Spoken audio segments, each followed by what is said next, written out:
القرون مواقفا ومثالا تبعوا الرسول إذا سعى أو قالا كانوا هنا يسقون غيم حياتنا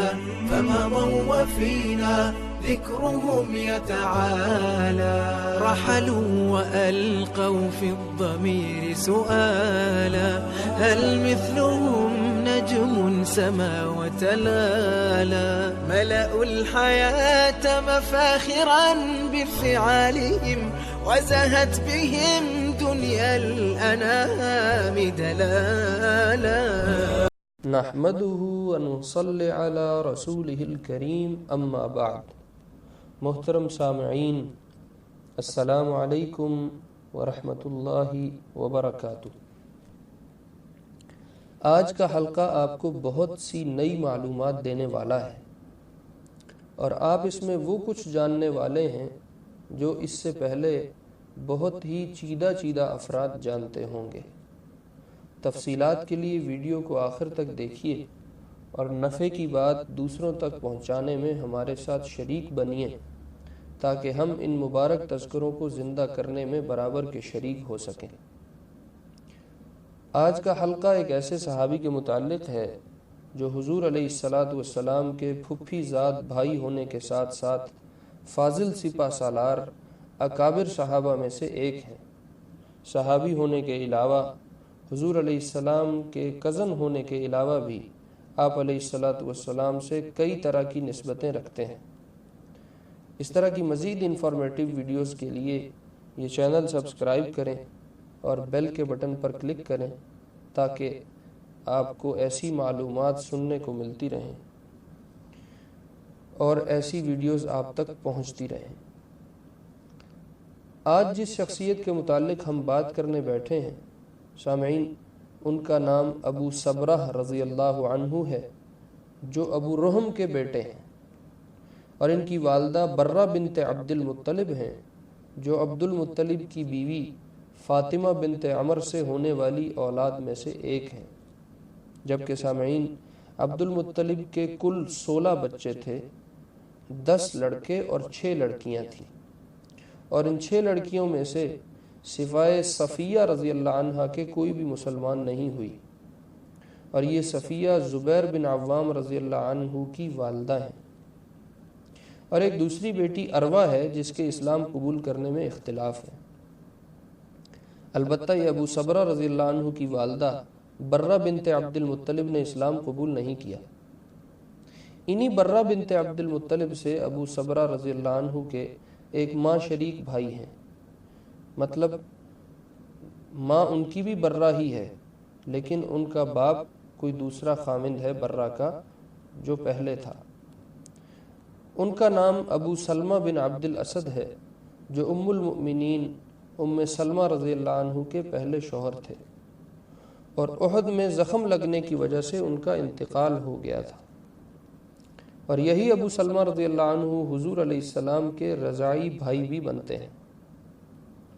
مطلب انہوں نے اکٹھے دودھ پی رکھا ہے۔ حضور علیہ السلام اور ابو سلمہ نے ایک ہی عورت کا دودھ پی رکھا تھا،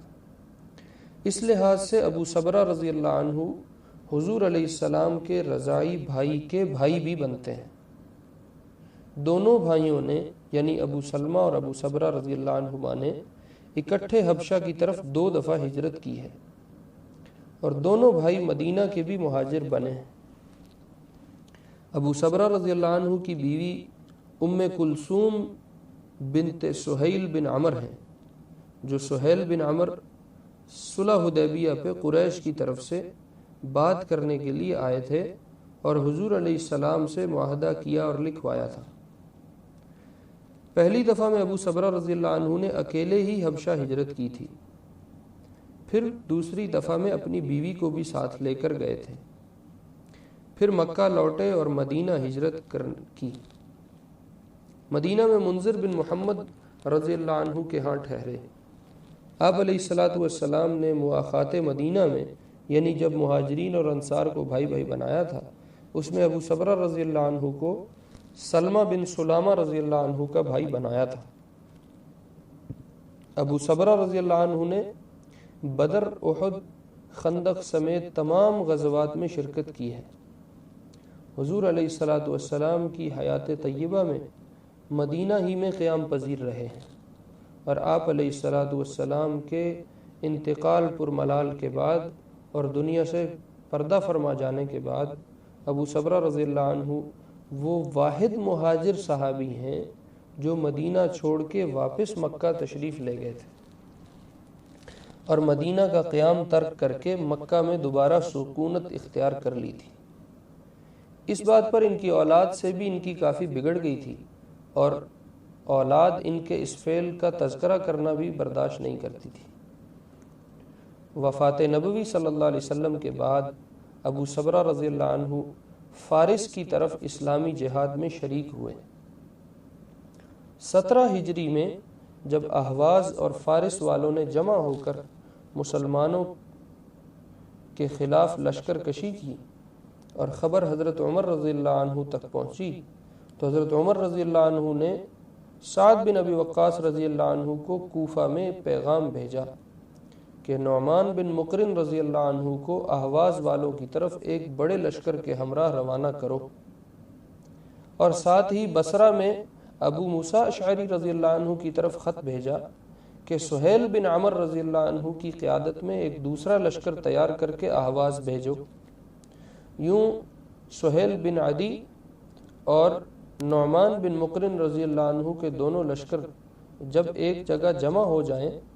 تو ان کا ایک ہی امیر اور قائد ہو، اور وہ ابو صبرہ بن ابی رحم رضی اللہ عنہ ہی ہوں گے۔ ابو صبرہ رضی اللہ عنہ ان دونوں لشکروں کو لے کر تستر کی طرف بڑھے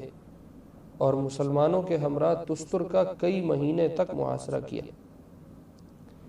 لیکن فتح نہ کر پائے۔ پھر ایک شخص نے آ کر شہر میں داخل ہونے کے خفیہ راستوں کے متعلق پتہ بتایا، جس سے ابو صبرہ رضی اللہ عنہ نے بعض مسلمانوں کو داخل کیا، جنہوں نے اندر جا کے قلعے کے سارے دروازے کھول دیے، اور مسلمانوں نے ابو صبرہ رضی اللہ عنہ کی قیادت میں تستر کو فتح کر لیا۔ پھر ابو صبرہ رضی اللہ عنہ نے پیش قدمی کی اور فارسیوں کا پیچھا کیا۔ فارسیوں نے قلعہ سوس میں اپنے آپ کو محصور کر لیا اور امان طلب کرنے لگے، جس پر ابو صبرہ رضی اللہ عنہ نے ان کو امان دے دی۔ یہاں سے فارغ ہونے کے بعد ابو صبرہ رضی اللہ عنہ اپنا لشکر لے کر جندیسہ بور کی طرف نکلے، اور وہاں کے لوگوں نے بھی امان طلب کی، چنانچہ ان کو بھی ابو صبرہ نے امان دے دی۔ فتوحات کے بعد ابو صبرہ رضی اللہ عنہ واپس مکہ لوٹ گئے اور مکہ ہی میں قیام پذیر رہے، یہاں تک کہ خلافت عثمان رضی اللہ عنہ کے زمانے میں مکہ ہی میں انتقال فرمایا۔ اولاد میں محمد اور عبداللہ اور سعد نامی 3 لڑکے چھوڑے، اور ان تینوں کی ماں ام کلثوم ہیں جو سہیل بن عمر رضی اللہ عنہ کی بیٹی ہیں۔ سامعین، یہ کچھ مختصر احوال تھے ابو صبرہ بن ابی رحم رضی اللہ عنہ کے۔ اللہ رب العزت ان حضرات کے تذکروں کو زندہ کرنے کی توفیق ہماری نسلوں میں اپنا دین زندہ فرمائے، اور بلا استحقاق ان حضرات کی صفوں میں ہمارا حشر فرمائے۔ وآخر دعوانا ان الحمد للہ رب العالمین۔ هم قدوة للسالك